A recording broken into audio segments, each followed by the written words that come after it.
오늘은 대림절 첫 번째 주일입니다.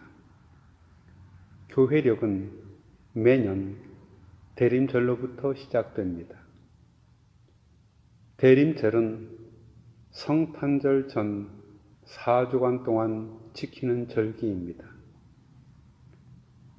대림은 예수 그리스도의 강림, 곧 세상에 오심을 기다린다는 뜻입니다.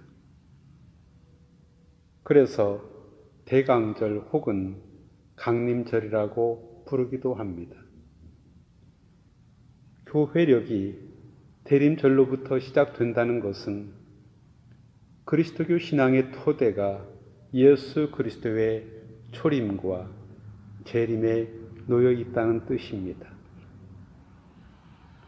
지금 우리는 다시 오실 예수님을 기다리고 있습니다. 오늘 본문에서 예수님은 이렇게 말씀하십니다. 그러나 그 날과 그 시각은 아무도 모른다. 하늘의 천사들도 모르고 아들도 모르고 오직 아버지만 아신다. 노아의 때와 같이 이 인자가 올 때에도 그러할 것이다. 여기서 인자라는 말은 사람의 아들이라는 뜻입니다. 인자는 유대교의 묵시문학 전통에서 사용된 단어입니다.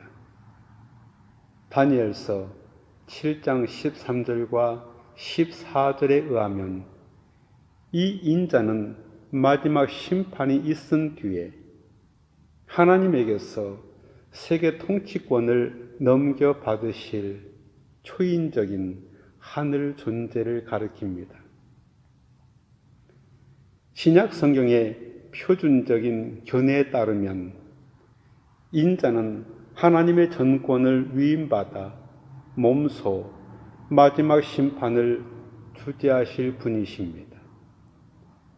그러므로 인자는 세상 마지막 때 심판자가 되십니다.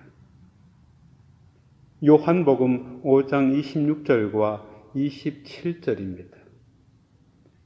아버지께서 자기 속에 생명이 있음같이 아들에게도 생명을 주어 그 속에 있게 하셨고 또 인자됨으로 말미암아 심판하는 고난을 주셨느니라. 심판은 생명과 생명 아닌 것을 판단하는 일입니다. 요한복음 5장 24절입니다. 내 말을 듣고 또 나 보내신 이를 믿는 자는 영생을 얻었고 심판에 이르지 아니하나니 사망에서 생명으로 옮겼느니라. 심판자는 죄인을 벌하고 의인을 구원하십니다.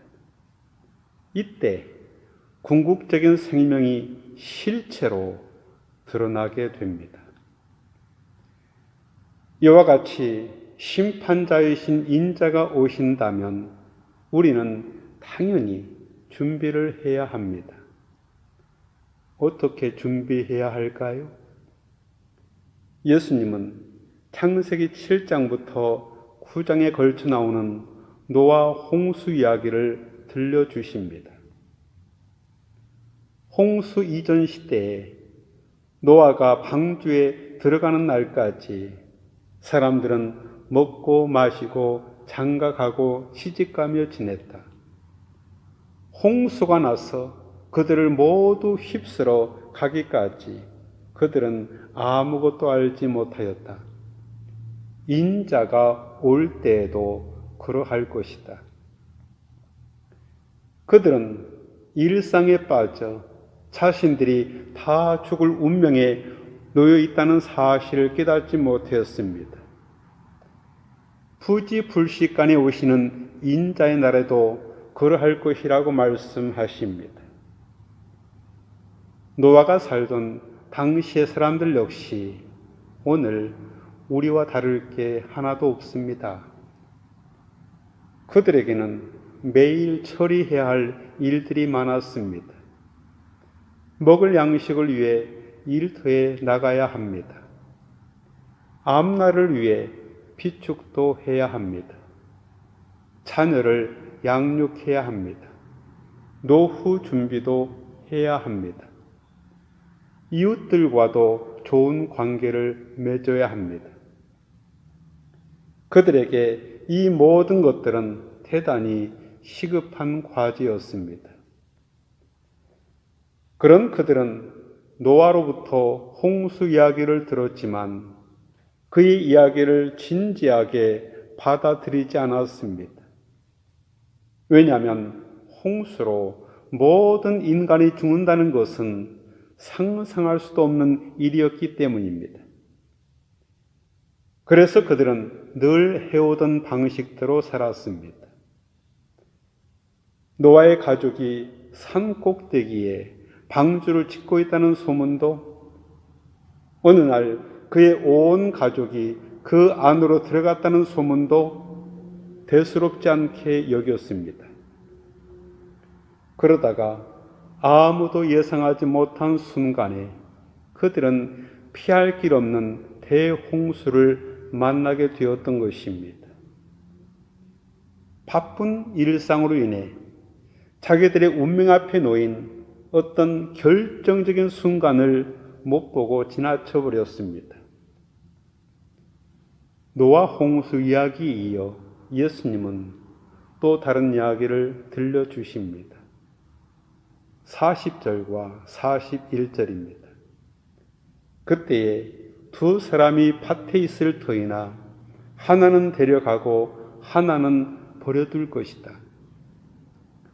두 여자가 맷돌을 갈고 있을 터이나 하나는 데려가고 하나는 버려둘 것이다.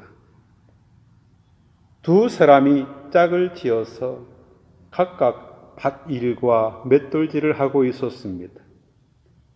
같은 장소에서 같은 일을 하고 있는데 그들의 운명은 완전히 갈렸습니다.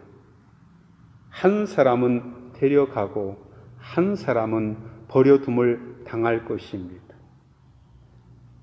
주의 날로 표현된 절대 생명이 얼마나 엄중한지를 비유적으로 설명한 것입니다. 가장 가까운 부부라 해도 절대적인 생명 앞에서는 함께할 수 없다는 뜻입니다. 죽음을 각자 따로 맞이해야 하는 것과 같습니다. 노아 홍수 이야기와 두 사람의 운명이 갈린 이야기를 통해서 예수님이 전하시려는 메시지는 하나님의 절대적인 사건인 주의 날을 준비하라는 것입니다. 준비하지 못하면 홍수에 멸망당할 것이며 홀로 버려둠을 당하게 될 것입니다. 그러면 주의 날을 어떻게 준비해야 할까요? 깨어 있으라고 하십니다. 주님 말씀하십니다. 그러므로 깨어 있으라. 너희는 너희 주님께서 어느 날에 오실지를 알지 못하기 때문이다. 그렇다면 영혼이 깨어 있으려면 무엇이 필요할까요? 두 가지가 필요합니다. 하나는 죽어야 할 인간의 실존을 냉정하게 직시해야 합니다. 이 일은 아무리 강조해도 지나치지 않습니다. 우리가 일상에 지나치게 몰두하는 이유가 있습니다. 그것은 그 일상이 곧 끝난다는 사실을 외면하기 때문입니다. 가끔 고국 방문을 위해 비행기를 탑니다. 비행기라는 공간에서 일상이 벌어집니다. 먹고 자고 입고 보고. 그러나 비행기 안에서 벌어지는 일에 매몰되지 않는 이유가 있습니다. 그것은 곧 비행기에서 내려야 한다는 사실을 알고 있기 때문입니다. 직설적으로 말한다면 지금 우리는 돈을 애지중지합니다. 그러나 우리가 더 이상 돈을 소유할 수 없는 순간이 옵니다. 반드시 옵니다. 만일 그 사실을 절감한다면 더 이상 돈에 매달리지 않을 것입니다. 다른 하나는 예수 그리스도가 우리의 생명이라는 사실을 영혼의 깊이에서 깨닫는 것입니다. 이 사실의 핵심은 예수 그리스도를 통한 죄의 용서입니다. 우리 자신의 덕이나 공로에 의해서가 아니라 오로지 예수 그리스도 안에서 죄를 용서하시는 하나님의 자유로운 행동입니다. 하나님의 전적인 은혜로 하나님이 죄인을 은혜롭게 용서하시고 용납하십니다. 이것이 그리스도 안에서 우리의 새로운 삶의 기초입니다. 이제 예수 그리스도를 믿는 사람은 의롭다는 인정을 받게 되었고 궁극적으로는 부활 생명을 약속으로 받았습니다. 그런 까닭으로 깨어있는 사람은 절대적인 생명의 사건인 주의 날을 맞이할 수 있게 되었습니다. 그러나 주님은 이렇게 말씀하십니다. 이것을 명심하여라. 집주인이 도둑이 밤 몇 시에 올지 알고 있으면 그는 깨어 있어서 도둑이 집을 뚫고 들어오도록 내버려 두지 않았을 것이다. 그러므로 너희도 준비하고 있어라. 너희가 생각하지도 않는 시각에 인자가 올 것이기 때문이다. 주의 날을 준비하라는 말씀은 단순히 신앙적인 포즈를 취하라는 게 아닙니다. 주의 날은 우리의 미래와 운명과 가장 깊은 차원에서 관련되어 있기 때문입니다. 주의 날 하나님의 통치는 단순히 우리 개인의 삶의 완성뿐만 아니라 온 창조 세계를 향한 하나님의 목적들이 완성될 것입니다. 그렇습니다. 주의 날은 생명이 완성되는 날입니다. 그 날이 다가오고 있습니다. 그 날은 도적처럼 임하게 될 것입니다. 이미 비밀한 방식으로 지금 여기에 임했습니다. 그걸 삶의 능력으로 누리며 살아가는 사람이 있고 그렇지 못한 사람이 있습니다.